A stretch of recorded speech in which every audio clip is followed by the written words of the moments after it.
Ele já oscilando um pouquinho, mas é garoto, o animal da frente, essa qualidade da movimentação de escada, braço, antebraço, bem melhor no animal da frente, posterior muito bom das duas, no diferencial exatamente nos trabalhos anteriores do animal da frente e na diagramação um pouco melhor no animal da frente, que tem também uma comodidade ligeiramente melhor.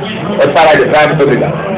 Já entre os animais de quarta e quinta colocações, a lasanha com a castanha, aí temos uma vantagem no diagrama de marcha, no gesto de marcha do animal alazão sobre o animal castanha. Enfim, o animal é mais no chão, com a distribuição de apoio um pouco melhor, um diagrama mais marchado do animal alazão sobre o animal castanha. E deixa eu observar até mesmo a estabilidade da rede dos dois extratores, a égua castanha já tem uma oscilaçãozinha na região das espadas, coisa que o animal da frente não tem. O animal da frente mais machado, passada mais longa, tronco mais estável, montada um pouco melhor, apenas uma inclinatura de rédea mais leve no animal de idade. O animal da frente já debruçou um pouquinho no final da prova, mas na montada ela foi ainda bem mais leve, com a passada longa, posterior engajado. Então aí realmente foi melhor do que o animal de trás, em termos de diagrama, de gesto de marcha, de amplitude de passada, trabalho de posterior e estabilidade de corpo. Vai parar de trás, obrigado.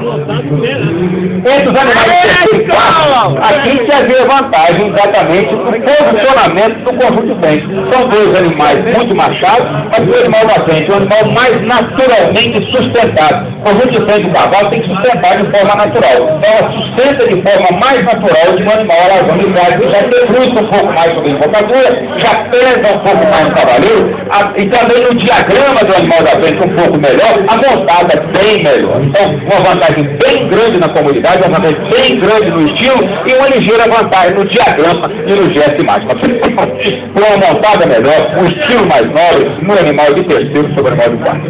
Vai parar de cá. Entre os animais de segundo e terceiro, dois animais muito próximos.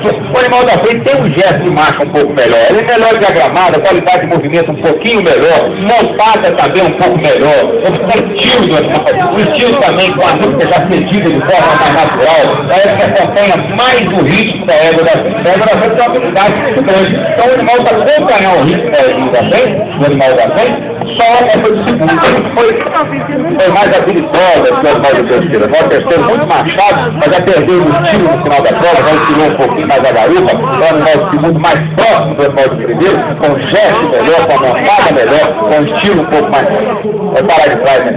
O animal de segundo logo é vantagem do animal de primeiro, no estilo, é um estilo mais novo, mas a égua do primeiro hoje, em termos de qualidade de movimento, diagrama de marcha, habilidade na troca de apoio, energia de movimentação, ela foi insuperável. Ela ainda nem chegou direito ao seu conjunto de frente, observe que a nuca já não está ainda uma nuca tão bem flexionada, mas pelo que eu observo, o trabalho de membro, de anterior, de posterior, diagramação, qualidade na troca de apoio, energia de movimentação, equilíbrio dessa égua nas curvas, na reta, qualidade de alongamento, nesse período todo ela foi melhor do que o animal de segundo. O animal de segundo já cansou um pouquinho mais na prova, perdeu essa habilidade comparável com o animal de primeiro, mas manteve um estilo mais novo. Então, o estilo melhor no animal de segundo, mas o gesto de marcha, qualidade de movimentação, habilidade, energia, equilíbrio na prova, o animal de primeiro foi melhor, saiu opção. Parabéns a todos, boa noite, até amanhã.